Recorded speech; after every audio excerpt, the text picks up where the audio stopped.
एक नई वीडियो के साथ आज मैं फिर हाजिर हूं, आपका होस्ट और दोस्त विक्रांत जोशी। आपका स्वागत करता हूं मेरे रिव्यू मास्टर में, जिसमें हम लेके आते हैं दिन भर की स्पेस और डिफेंस न्यूज की टॉप खबरें। यदि आपने इस चैनल को सब्सक्राइब नहीं किया है तो अभी कर लीजिए और बेल आइकन भी जरूर दबा दें। यदि आप मुझे ट्विटर पर फॉलो करना चाहते हैं तो लिंक डिस्क्रिप्शन में मिल जाएगा और स्क्रीन पर भी मिल जाएगा। अपनी सबसे पहली खबर की बात करेंगे तो वो भारत और चाइना स्टैंड ऑफ को लेकर आ रही है। सबसे पहले बात करते हैं पेंगोंग त्सो की। तो कल मैंने आपको बताया था कि कुछ मूवमेंट देखने को मिल रही है और फिंगर 4 से फिंगर 5 की तरफ उनकी ट्रूप मूवमेंट हो रही है। आज इसकी सैटेलाइट इमेजेस भी निकलकर सामने आ गई हैं और यह साफ देखने को मिल रहा है कि फिंगर 4 चाइना की तरफ से खाली कर दिया गया है और अब उनके जो ट्रूप्स हैं वो फिंगर 5 तक पहुंच चुके हैं और जो उनका ट्रूप मूवमेंट है वो कहा जा रहा है कि अब पीछे की ओर ही देखने को मिल रहा है। वहीं भारत भी थोड़ा इस जगह पे अपनी जगह से पीछे हटा है और फिंगर 2 और फिंगर 3 के बीच में जो हमारी पोस्ट है, जो आईटीबीपी की पोस्ट है, इंडियन आर्मी की पोस्ट है और यहाँ पर फिक्स्ड पोस्ट है हमारी, वहां पर अब हमारे जवान जा चुके हैं। यानी कि दोनों ही तरफ से थोड़ी थोड़ी पीछे हटा गया है।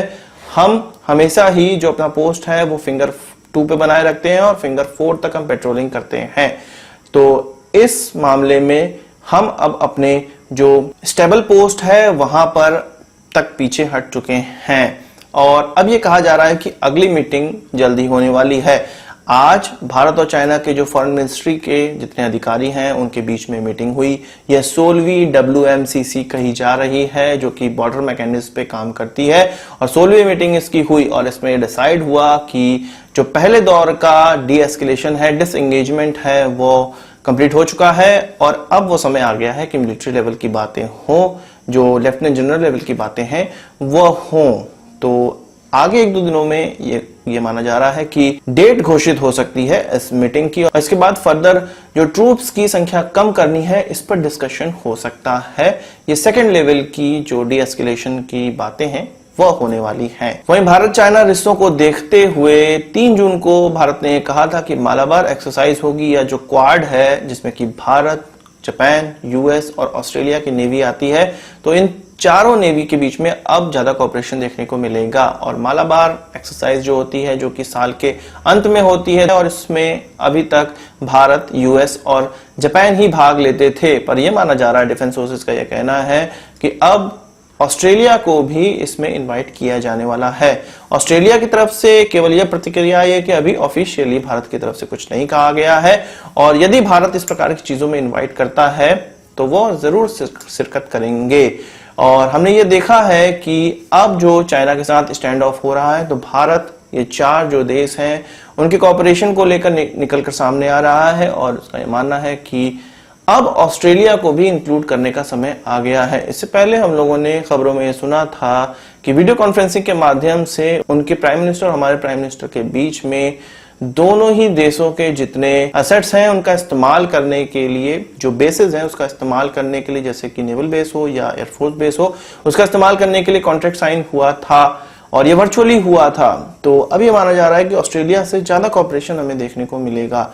आगे कुछ दिनों में ये मीटिंग होने वाली है, डिफेंस मिनिस्ट्री की एक मीटिंग होने वाली है जिसमें कि ये डिसाइड होगा कि ऑस्ट्रेलिया को किस प्रकार से इनविटेशन भेजना है। वहीं बात करते हैं भारत और नेपाल रिश्तों की। तो अब यह खबर निकलकर सामने आ रही है कि नेपाल गवर्नमेंट ने भारत की जो न्यूज चैनल हैं उनको अपने देश में बैन कर दिया है और यह कहना है, उनकी गवर्नमेंट ने ऑफिशियली ये नहीं अनाउंस किया या कोई नोटिफिकेशन जारी नहीं किया है, पर केबल ऑपरेटर से यह कहा गया है कि जो भारतीय चैनल आ रहे हैं उनको सीधे हटा दिया जाए। इसमें डीडी न्यूज को नहीं हटाया गया है। वो किस लिए किया गया है, इन चैनलों को बैन इसलिए किया गया है, जो नेपाल की सरकार है उनका कहना है और कुछ सोर्सेस का यह कहना है कि जो भारतीय चैनल है, न्यूज चैनल है, वो प्रोपेगेंडा फैला रहे हैं और जो नेपाल के प्रति जिस भाषा का इस्तेमाल कर रहे हैं वो सही नहीं है और उसको हम देश हित में नहीं मानते हैं और ना ही अपने देश में दिखाना चाहते हैं। इसीलिए केवल डीडी न्यूज को, जो कि हमारा ऑफिशियल चैनल है, भारत सरकार का ऑफिशियल चैनल है, उसको ही केवल अलाउ किया गया है। तो मैं इस बात से एग्री करता हूं कि हमारे यहाँ के न्यूज चैनल बिल्कुल बर्बाद है, इनको तो हमारे देश में खुद ही बैन कर देना चाहिए।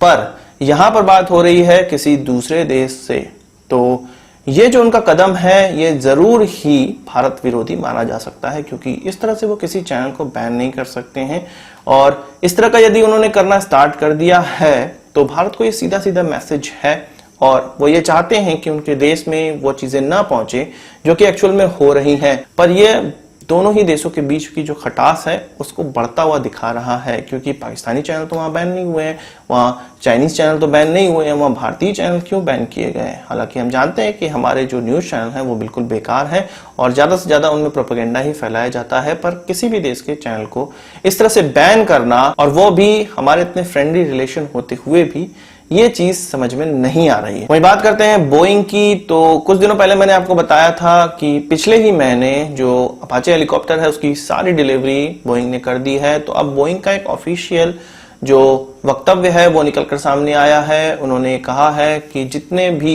37 हेलीकॉप्टर्स का ऑर्डर भारत ने उनको दिया था, कुछ 2015 में उनका कॉन्ट्रैक्ट साइन हुआ था, उसकी पूरी डिलीवरी उन्होंने सुनिश्चित कर दी है। इसमें जो 22 हेलीकॉप्टर हैं वो अपाचे हेलीकॉप्टर थे, इसके अलावा 15 सीनूक हेलीकॉप्टर थे जो कि ट्रांसपोर्ट करने वाले हेलीकॉप्टर हैं, भारी वजन उठाने वाले हेलीकॉप्टर हैं। और अपाचे हेलीकॉप्टर आप जानते हैं कि अटैक हेलीकॉप्टर्स हैं। तो 2015 में उनको कॉन्ट्रैक्ट दिया गया और जिसका उन्होंने निर्वहन करना स्टार्ट कर दिया था 2017 में, बनाना मान स्टार्ट कर दिया था और 2019 से उनकी डिलीवरी स्टार्ट कर दी गई थी। और अब जाके 1 साल के अंदर ही हमें सारे जो हेलीकॉप्टर्स हैं वो डिलीवर हो गए। तो ये उनकी पंक्चुअलिटी को दिखाता है और ये दिखाता है कि कितनी तेजी से वो किसी चीज का मैन्युफैक्चरिंग कर सकते हैं।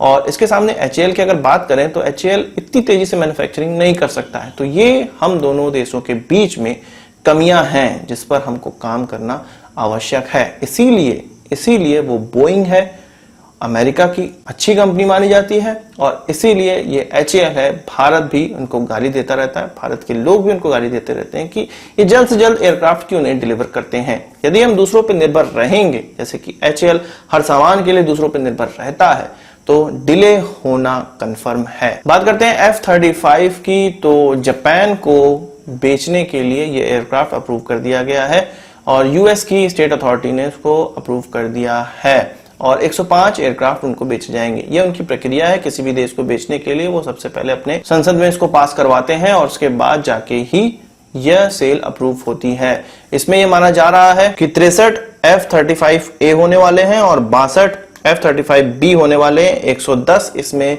प्रैट एंड विटनी के इंजन भी होने वाले हैं जो कि इन F-35 में लगने वाले हैं। इसके अलावा इसकी एक्सेसरीज भी इसी के तहत बेची जाएगी जापान को। और ये जो पूरा प्रोग्राम है, पूरी डिलीवरी, सिखाना और पूरा का पूरा इकोसिस्टम वहां पे बैठाना, ये कुछ 25 साल का समय इसमें लगेगा और तब जाके ये पूरी की पूरी डिलीवरी सुनिश्चित हो पाएगी। इन विमानों का निर्माण अमेरिका में ही होता है, टेक्सास में होता है, लॉकहीड मार्टिन की फैसिलिटी में। और जब इनकी असेंबली की जाती है तो उसको जापान में असेंबल किया जा सकता है और इटली में असेंबल किया जा सकता है।